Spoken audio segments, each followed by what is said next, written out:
Welcome to being बकरदस्त। आज हम बात करेंगे कुछ फैक्ट्स की, पैथोजेंस की, वैक्सीन्स की।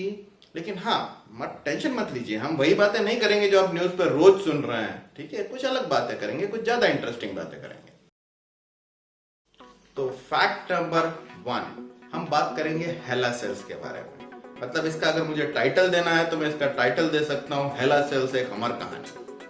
एक 1951 में एक हेनरीटा लैक्स नाम की एक बंदी हुआ करती थी। इसे कैंसर हो गया, ये कैंसर क्लिनिक में गई और जब बायोप्सी के लिए, आपको पता होगा बायोप्सी के बारे में कि लाइक आपके कैंसर सेल्स जो होते हैं वो बॉडी से निकालते हैं और चेक करते हैं वो कैंसर है या और कुछ है। जब उसके सेल्स निकाले गए तो ये देखा गया कि वो सेल्स लगातार डिवाइड हो रहे हैं। जनरली क्या होता है, जब किसी को कैंसर होता है तो उसके सेल्स बॉडी के अंदर तो डिवाइड होते हैं, बॉडी के बाहर आके इतने डिवाइड नहीं होते, लेकिन इसके सेल रुक नहीं रहे। लोग बहुत ही आश्चर्यचकित हो गए। उसके बाद उन्हें बिना बताए, हाँ विच वॉज क्लिनिकली बैड, ऐसा नहीं होना चाहिए था, लेकिन उन्हें बिना बताए इन सेल्स को क्लिनिकल रिसर्च में यूज करना शुरू किया गया। वो सेल्स, वो सेल लाइन उस समय से लेके 1951 से लेके आज तक वो सेल लाइन दुनिया भर की अलग अलग क्लिनिकल सेटिंग्स में यूज हो रही है। 1 लाख से ज्यादा ऐसी रिसर्चेस हुई हैं, ऐसे पेपर पब्लिश हुए हैं जिसमें सेल्स यूज हुए हैं। हर तरह की रिसर्च, पोलियो से ये चीज शुरू हुई थी, पोलियो से लेके आज कोविड की रिसर्च तक यही सेल्स यूज हुए हैं। मतलब आप इमेजिन भी नहीं कर सकते कि ये सेल कितनी बार डिवाइड हुए हैं। ये सेल आज तक इतनी बार डिवाइड हो चुके हैं कि ये केवल हेनरीटा लैक्स के जो सेल्स हैं ये पूरी दुनिया को 3 बार कवर कर सकते हैं। ये बात तो बिल्कुल सही है। मतलब ये हेनरीटा जो है ये असली सनरीटा है, इसका कमाल ही अलग है। मतलब सोचिए, एक बहुरिया कहाँ कहाँ अपना कमाल दिखाई। ये शुरू हुआ पोलियो इरेडिकेशन, जिसको पोलियो खत्म करना बोलते हैं। उसके बाद आप देखिए कि सैनिटाइजेशन जो होता है कि कैसे सेल कल्चर किया जाए, फिर जीनोम काउंटिंग, फिर उसके बाद ह्यूमन जीनोम काउंटिंग की बात कर रहे हैं। फिर उसके बाद आप देखिए कि ये HPV वायरस के बारे में वैक्सीन बनी, फिर उसके बारे में एड्स का वायरस जो उसका भी वैक्सीन बहुत रिसर्च में ये काम आई। तो मतलब है, बात कर रहा है कि जो हेला सेल है ना, हेनरीटा वाला है, ये हिला के रख दिया एकदम। अरे शत्रु भाई, मुझ बढ़ा लिया आपने। हाँ तो क्या हो गया बे, घर का खेती है तो सरप्राइज तो ऐसे हो रहा हो कि जैसे मुंह पर मूछ नहीं होगा, ये पिछवाड़ा में पोछ होगा। ये तो सही बोला। तो खैर क्या बोलूं मैं इससे ज्यादा, लेकिन हाँ ये बात सही है कि हेनरीटा लैक्स जो है वो अपने इन इमॉर्टल सेल लाइन या हमेशा अमर रहने वाली सेल लाइन से हमेशा के लिए अमर हो गई है और उनकी अमरता चलती रहेगी। Fact number 2, miasma theory. Miasma theory का सीधे सीधे शब्दों में मतलब है गंदी बदबू से बीमारियां होती है। ये बात केवल आपकी दादी नहीं कहती थी, आपके दादाजी नहीं कहते थे। ये एक well known principle, well known theory उस किसी जमाने में हुआ करती थी।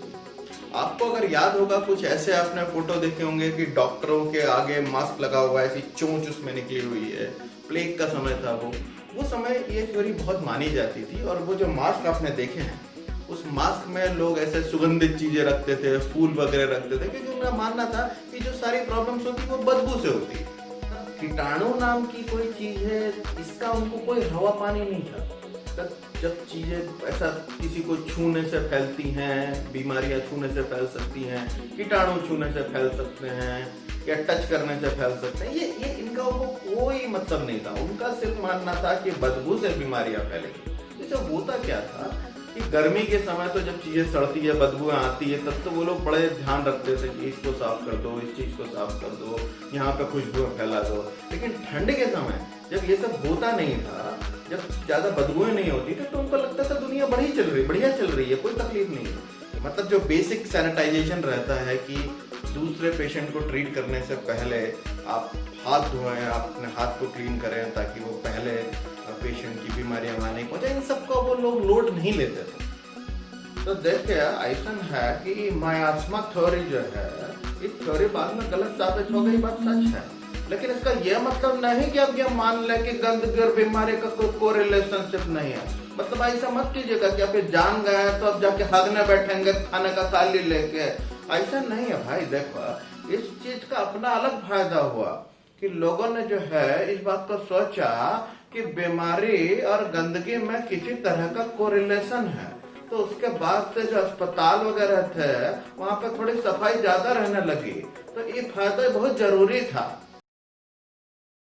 फैक्ट नंबर 3 यानी कि जर्म थ्योरी, जिसको आज हम मानते हैं, जानते हैं, सब जगह वही माना जाता है कि जर्म्स या पैथोजेंस होते हैं, चाहे वो बैक्टीरिया हो या वो वायरस हो या वो फंजाई हो, इससे बीमारियां फैलती है। आपको लगता होगा कि ये सारी रिसर्च हमारे लिए हुई है, ह्यूमंस के लिए हुई होगी, लेकिन नहीं, ऐसा नहीं है। ये सारी रिसर्च जो हुई है वो पैसे कौड़ी के चक्कर में हुई है। जी हाँ, सिल्क वॉर्म्स को बचाना चाहते थे। सिल्क वॉर्म बहुत ही इंपॉर्टेंट एक जमाने में हुआ करते थे, अभी भी हैं, क्योंकि सिल्क इंपॉर्टेंट है, महंगा है।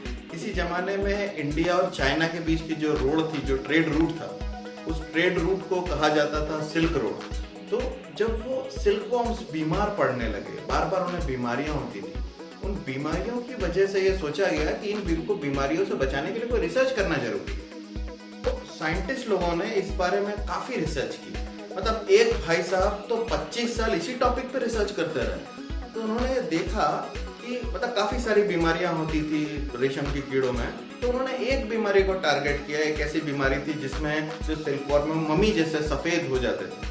तो उन्होंने ध्यान से देखा उसके पास में फंगस जैसी कोई चीज थी, तो उन्होंने उस फंगस को वहां से उठा के ठीक ठाक सिल्क वॉर्म्स के पास रखा। उन्होंने देखा ये भी बीमार पड़ गए। ये बहुत इंपॉर्टेंट पॉइंट था, क्योंकि इस समय ये पता पड़ा कि ऐसी कोई एक्सटर्नल चीज है जो बदबू नहीं है और उससे कोई और बीमार पड़ सकता है। उन्होंने सब लोगों को सजेशन दिया कि आप थोड़ी सफाई रखें, ऐसी कुछ फंगस दिखे तो फंगस को हटा दें, अगर किसी सिल्क वॉर्म को ऐसी बीमारी हो गई हो तो उसको वहां से हटा दें, सिल्क वॉर्म्स को थोड़ा दूर दूर रखें। तो इस सारी चीजों से जो सिल्क की खेती या सिल्क का प्रोडक्शन आप कहें वो काफी एक्शन है कि हम समझाते हैं कि सिल्क वॉर्म या जो रेशम का कीड़ा होता है, ये आप सोचिए एक तरह से इन किसानों के लिए गाय की तरह, जैसे गाय दूध देता है ना उससे घर चलता है, ऐसे इनकी रेशम से उनका घर चलता था। तो जब ये कीड़ा मरने लगा अलग अलग बीमारी से, तो आप सोचिए फटेगा तो सही, दूध नहीं मिलेगा तो कैसा फटेगा, वो सही इनका भी फट रहा था।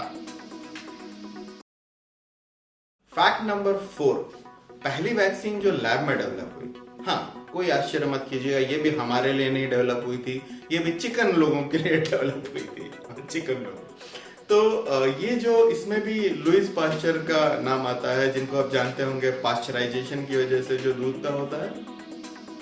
तो ये रिसर्च कर रहे थे चिकन कॉलरा के ऊपर। तो चिकन कॉलरा पर रिसर्च करते समय उनको कहीं बाहर जाना पड़ा, तो उनका जो अप्रेंटिस था उनके साथ में जो काम करता था, उसको उन्होंने कहा कि भाई ये बैक्टीरिया के वाइल्स हैं, इंजेक्शंस हैं, इन्हें तू इन चिकन को दे देना।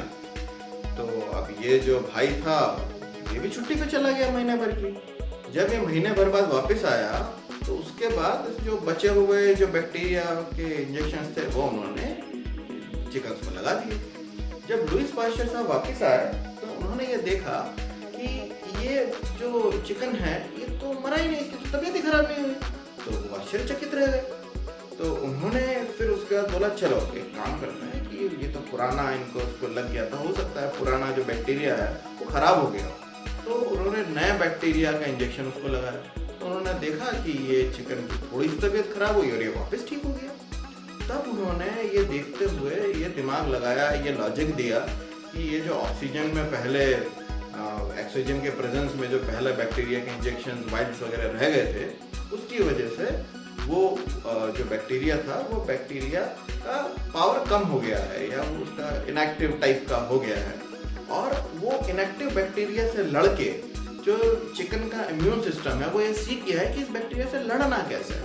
So this is a big event, बहुत बड़ी चीज है ये, क्योंकि ये वो पहला पॉइंट था जब हम लैब में ऐसी कोई चीज डेवलप कर पाए थे, चाहे वो एक्सीडेंटली ही क्यों ना हो। अब देखिए इस बात में भी लोग जो सारा क्रेडिट देता है वो लुईस पास्चर को देता है, लेकिन हम क्या कर रहे हैं कि असली क्रेडिट उसका है जो छुट्टी पर चला गया, जो काम चोरी किया। देखिए इसलिए हम कहता है कि आराम कीजिए, अपने दिमाग का ज्यादा प्रयोग मत कीजिए, जो भी अच्छा होना अपने आप हो जाएगा। सो fact number 5, strange ingredients found in vaccines. अजीब अजीब जो चीजें वैक्सीन में डाली जाती है। हाँ, मतलब केवल दवाई नहीं होती जो आप सुनते हैं, और भी चीजें होती है और बहुत अजीब अजीब होती है, इनको एडजुवेंट बोलते हैं। तो सबसे पहले क्या हुआ था, जब वैक्सीन का डेवलपमेंट हो रहा था तो एक घोड़े को जब किसी चीज की वैक्सीन दी गई तो उसको वहां पे पस हो गया। तो जिस घोड़े को पस हुआ था उसकी वैक्सीन ने सबसे ज्यादा टाइम काम किया। तो साइंटिस्ट लोगों ने सोचा कि शायद पस सेल्स की वजह से, मतलब कोई तो एक्सटर्नल चीज वहां होनी चाहिए, शायद उससे कुछ ज्यादा फर्क पड़ता हो।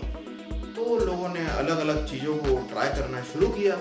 इन चीजों का जो सिलेक्शन किया जाता था एक बहुत ही बड़ा साइंटिफिक प्रिंसिपल को लेके किया जाता था, कोई छोटे मोटे बात नहीं थी। इस प्रिंसिपल का हम बहुत टेक्निकल नाम आपको बताते हैं। इसका नाम था बहनचो जो मिल रहा है वो यूज करके देख लो, कुछ ना कुछ तो अच्छा से हो जाएगा। सही बोल रहे हैं। देखिए काका यूज किया हम आपको बताते हैं। टैपियोका आता है ना जिससे चिप्स बनती है, आलू जैसा होता है, वो यूज किया। ब्रेड क्रम्ब यूज किया, वो तेल वगैरह मिला के यूज किया, मतलब कुछ भी यूज कर रहे थे। मतलब हम आपको कह रहे हैं कि अगर ये इंडिया में होता तो ये पान का पीक और गुटखा ये सब भी यूज करते हैं। भगवान की कृपा है कि पहली वैक्सीन इंडिया में नहीं बनी। ये भी सही है। मतलब ये वाकई में इंग्रेडिएंट्स होते हैं, ये जो एडजुवेंट्स होते हैं ये थोड़े अजीब ही होते हैं। अभी जो पॉपुलर एडजुवेंट्स यूज होते हैं वो है एल्यूमिनियम सॉल्ट्स या स्क्वालिन नाम की चीज है जो शार्क के लीवर से निकाला गया एक ऑयल है। ऐसा माना जाता है कि ये जो एडजुवेंट्स हैं ये हमारे इम्यून सिस्टम को एक्साइट करते हैं ताकि आपका इम्यून सिस्टम उस साइट पे अटैक करे और इस तरह से ये वैक्सीन की इफेक्टिवनेस को बढ़ाते हैं। ऐसा माना जाता है कि अगर इन एडजुवेंट्स को यूज नहीं किया जाए तो वैक्सीन की इफेक्टिवनेस शायद होगी 3 या 4 हफ्ते, लेकिन ये ऐड करने की वजह से जो वैक्सीन की इफेक्टिवनेस होती है वो कई सालों तक बढ़ जाती है। तो दोस्तों आई होप कि हमारे सारे फैक्ट्स आपको आज पसंद आए होंगे, कुछ ना कुछ आपने सीखा होगा, अपने दोस्तों को बताएंगे। जो भी फैक्ट्स आपको इनमें से पसंद आए हो या कोई आइडियाज हो वो नीचे कमेंट्स में डालें। आपको हमारी बात पसंद आई हो तो सब्सक्राइब कीजिए, लाइक कीजिए, अपने दोस्तों से शेयर कीजिए। अगले हफ्ते फिर मिलते हैं, तब तक के लिए स्टे बकरदस्त।